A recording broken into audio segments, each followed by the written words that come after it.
తెలంగాణ రాష్ట్రం ఏర్పడిన తర్వాత ఏర్పడక ముందు తెలంగాణ రాష్ట్రం ఏర్పడిన తర్వాత తెలంగాణ మీరు ఆదర్శవంతంగా తెలంగాణ రాష్ట్రం పరిపాలించిన 63 ఎమ్మెల్యేలు ఉంటే కాంగ్రెస్ పార్టీ 7 మంది, టీడీపీ నుంచి 12 మంది, బీఎస్పీ నుంచి 2, సిపిఐ నుంచి 1, వైఎస్ఆర్సీ నుంచి 3, అదే కాకుండా Congress party 1 MP, TDP 1 MP, YSRC నుంచి 1 ఎంపీ జాయిన్ చేసుకొని తర్వాత 8 మంది ఎమ్మెల్యేలు గెలిచినప్పుడు దాదాపు కాంగ్రెస్ పార్టీ నుంచి 12 మంది, టీడీపీ నుంచి 2 ఎమ్మెల్యేస్ మొత్తం కలిసి 58 మందిని జాయిన్ చేసుకొని దయ్యాలు వేదాలు వల్లించినట్టు 100 ఎలకలు తిన్న పిల్లి తీర్థయాత్రలో పోయినట్టు కేటీఆర్ గారు ఇట్లాంటి వ్యాఖ్యలు చేసి తెలంగాణ సమాజం హర్షించారు.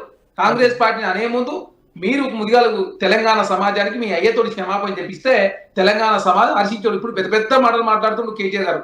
మొన్న కంటోన్మెంట్ ఎలక్షన్ లో కాంగ్రెస్ పార్టీ గెలిచింది, బీఆర్ఎస్ పార్టీ 3rd పోయింది. రేపు జూబ్లీ ఎలక్షన్ లో కాంగ్రెస్ పార్టీ గెలవబోతోంది, బీఆర్ఎస్ పార్టీ ఓడిపోతా ఉంది కదా. అదేవిధంగా తెలంగాణ రాష్ట్రం 17 ఎంపీ స్థానాల్లో బీఆర్ఎస్ పార్టీ 1 ఎంపీ స్థానం కూడా గెలవలేదు. 7 స్థానాల్లో డిపాయిడ్ పోయి 2 ఇళ్ళు మాత్రమే సెకండ్ వచ్చిన పరిస్థితి. 37% ఉన్న ఓటు బ్యాంకు 17% పరిమితమైంది. మీరు లిక్కర్ స్కామ్ కావచ్చు, కాళేశ్వరం అవినీతి కావచ్చు, ఫోన్ ట్యాపింగ్ కావచ్చు, తెలంగాణ ప్రజాస్వామ్యం లేకుండా సమాధానం చెప్పండి. ఈ పరిమాణి ఎమ్మెల్యేలు ఇప్పుడు మీ పార్టీలో ఉన్నారా లేరా? వారు కాంగ్రెస్ ఎమ్మెల్యేలా, బీఆర్ఎస్ ఎమ్మెల్యేలా, అసలు ఎమ్మెల్యేనా కాదా? దయచేసి కాంగ్రెస్ పార్టీ 125 సంవత్సరాల చరిత్ర ఉన్న కాంగ్రెస్ పార్టీ 23 సంవత్సరాల పార్టీ మీద ఇంత రాజకీయం చేస్తే మీలాంటి వాళ్ళు ఎంతమంది చూసుంటాం? ఎప్పుడు ఎలక్షన్ పోవాలి, ఎప్పుడు ఏ విధంగా వ్యవహరించారు కాంగ్రెస్ పార్టీ. రేవంత్ రెడ్డి గారు తెలంగాణ రాష్ట్రంలో కేసీఆర్ గారిని ఓడగొట్టి తెలంగాణ రాష్ట్రం కాంగ్రెస్ పార్టీ అధికారులు తీసుకొచ్చాడు. తెలంగాణ ముఖ్యమంత్రి రేవంత్ రెడ్డి గారు. మిమ్మల్ని అడుగుతున్నా, 125 సంవత్సరాల చరిత్ర గల కాంగ్రెస్ పార్టీ అధికార ప్రతినిధిగా మిమ్మల్ని అడుగుతున్నా, ఈ పరిమాణ ఎమ్మెల్యేలు ఇప్పుడు ఏ పార్టీ? మేము చెప్తా ఉన్నాం కదా, వాళ్ళు కాంగ్రెస్ పార్టీకి సంబంధించిన వాళ్ళే. కాకపోతే రాజ్యాంగం అందరికి ఒకే విధంగా ఉంటది. జర్మనీ ప్రభుత్వం ఒప్పుకుంది, చరణ్ గారు ఆ 10 మంది ఎమ్మెల్యేలు కాంగ్రెస్ పార్టీ ఎమ్మెల్యేలేనా? సార్ దయచేసి అర్థం చేసుకోవాలి. బీఆర్ఎస్ పార్టీ అన్నట్టు రాజకీయం చేసిరు. మాది పత్తు రాజకీయ పార్టీ, మాది కూడా స్వచ్ఛంద సంస్థ కాదు కదా. మాకు రాజకీయం కాంగ్రెస్ పార్టీలో కండువా కప్పుకున్నారు వాళ్ళు, మా కాంగ్రెస్ పార్టీ ఎమ్మెల్యేలే అని చెప్పడానికి ఎందుకు మొహమాట పడుతున్నారు? మనోజ్ గారు 5 సంవత్సరాల కాలం పాటు ఉండాల్సిన ప్రభుత్వాన్ని కూల్చే ప్రయత్నం మీరు చేసినప్పుడు మీరేమో తెలంగాణ రాష్ట్రంలో పార్టీ ప్రయాణంలో పాల్పడవచ్చు, మీరు మాత్రం 10 సంవత్సరాల కాలం పాటు అధికారులు ఉండొచ్చు.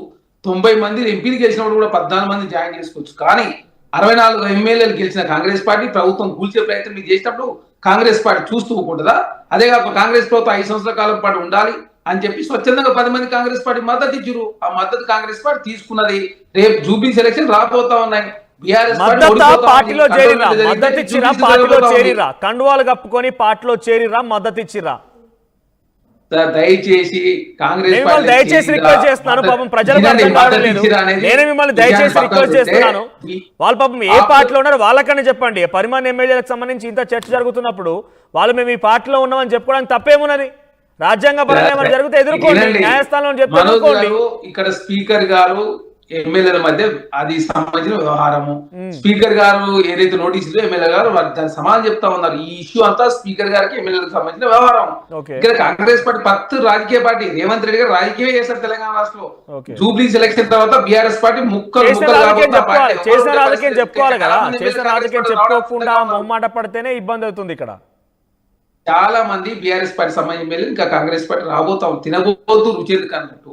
కేటీఆర్ గారు ముందుంది ముసుళ్ళ పండగ, ఏదో ఇల్లరకంగా పండగ అన్నట్టు మీరు చేసిన పాపాలని మీరే చేసి, చేసిన తప్పులని మీరే చేసి, కలగుండ్ల ఖైదీ గారి ప్రశ్నలు సమాధానం చెప్పలేక అవినీతిలో కూరుకోపోయి ఫోన్ ట్యాపింగ్ పాల్పడి గొర్రెల స్కామ్ లో ఏసీబీ విచారణ జరుగుతా ఉంది.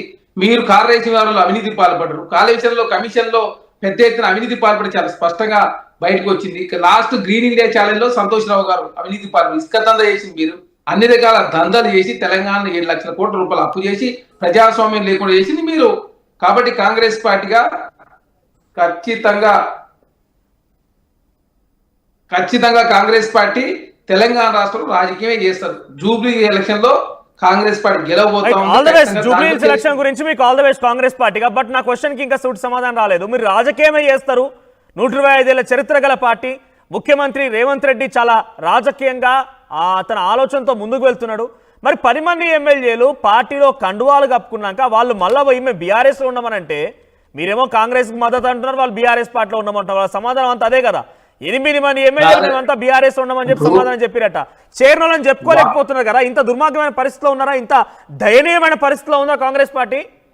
మేమేం దయనీయ పరిస్థితి లేము. బీఆర్ఎస్ పార్టీ దయనీయ పరిస్థితి ఉన్నది. ఇప్పుడు ఆ ఇప్పుడు మీరు ఏ పార్టీలో పార్టీలో ఉన్నారు? ఉన్నవాళ్ళు మీరు ఏ పార్టీలో ఉన్నారు? మొహమాట పడుతున్నారా? మీరు ఏ పార్టీలో ఉన్నారు? మీరు దయచేసి అర్థం చేసుకోవాల్సింది లేదు, చరణ్ గారు మీరు నవ్వుతున్నారు. మీరు ఏ పార్టీలో ఉన్నారు?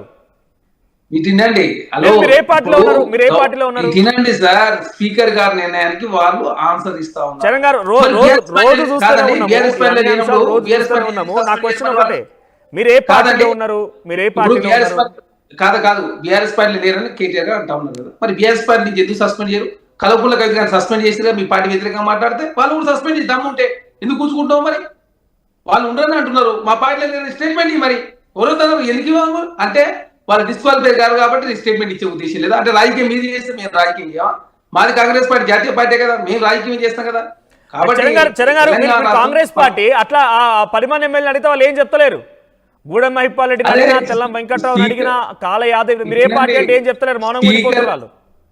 స్పీకర్ గారికి ఎమ్మెల్యేలకు సంబంధించిన వ్యవహారము, వారికి స్వేచ్ఛ ఉన్న వారు ఏం పార్టీ చెప్పాలి కండువాలు కప్పింది మీరు, వాళ్ళ స్పీకర్ గారికి వాళ్ళకి వ్యవహారం అంటే ప్రజాస్వామ్యం ఎట్లయితది? ప్రజాస్వామ్యంలో వారికి ఒక హక్కు ఉన్నది, నైతికత ఉన్నది. మన ఉపరాష్ట్రపతి ఎలక్షన్ లో విప్పు జారీ చేయలేదు. ఎందుకు జారీ చేయలేదు? ఉపరాష్ట్రపతి ఎలక్షన్ లో విప్ అనేది వర్తించి సీక్రెట్ బ్యాలెట్ ద్వారా ఎలక్షన్ జరిగింది. ఎందుకు?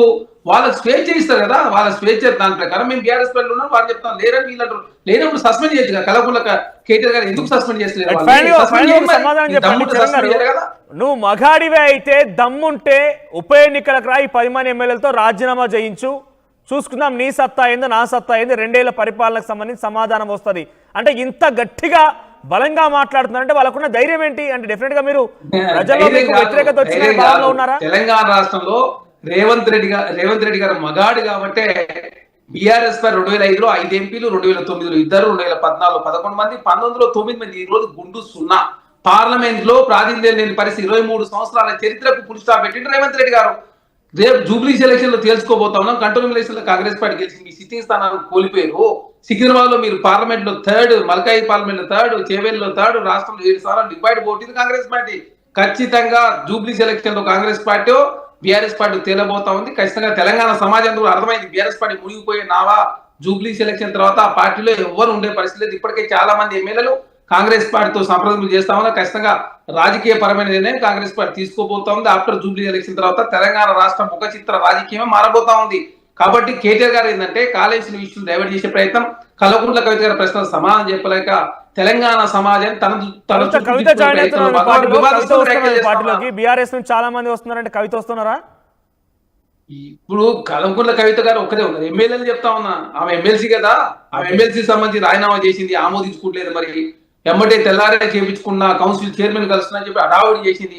కల్వకుంట్ల కుటుంబంలో కళాలు మళ్ళీ కలిసే విధంగా కనపడతా ఉన్నాయి. కాబట్టి తెలంగాణ సమాజంతో కూడా అప్రమత్తంగా ఉండాల్సిన అవసరం ఉంది. కల్వకుంట్ల కుటుంబం తెలంగాణను దోసుకున్నారు, ఆగమాగం చేసి ప్రజాస్వామ్యం లేకుండా చేసి. కాబట్టి ఖచ్చితంగా తెలంగాణ రాష్ట్రంలో బీఆర్ఎస్ పార్టీ పతనం స్టార్ట్ అయింది. ఖచ్చితంగా ఆ పతనం అనేది ఈ జూబ్లీ ఎలక్షన్ ద్వారా ఇంకా కాబోతా ఉంది. కాబట్టి కేసీఆర్ గారు గాంభీరానికి పోయే ప్రయత్నం వారు చేస్తున్నారు. ఖచ్చితంగా కాంగ్రెస్ పార్టీగా తిప్పికోవడానికి సిద్ధంగా ఉన్నాం. కాంగ్రెస్ పార్టీ ప్రజలకు ఇచ్చిన హామీ నెరవేర్చే ప్రయత్నంలో మేము ముందుకు పోతా ఉన్నాం. అవసరం ఉంటే ఆ 10 మందికి సంబంధించి భవిష్యత్తులో ఎలక్షన్ పెట్టినా ఆశ్చర్యపడాల్సిన అవసరం. రాజకీయపరమైన కాంగ్రెస్ పార్టీ రేవంత్ రెడ్డి గారు తీసుకుంటారు ఖచ్చితంగా. ఓకే, 10 మంది ఎమ్మెల్యే అవసరం, మళ్ళీ ఎన్నికలకు పోతారా? చెప్పలేం. రాజకీయం ఇది. రేపు జూబ్లీ ఎలక్షన్ తర్వాత ఏదైనా జరగవచ్చు. చూద్దాం మరి. నిజంగా పరిస్థితి వస్తే మేము ఒక పోల్ కండక్ట్ చేసినాం ఇక్కడ. ఈ 10 మంది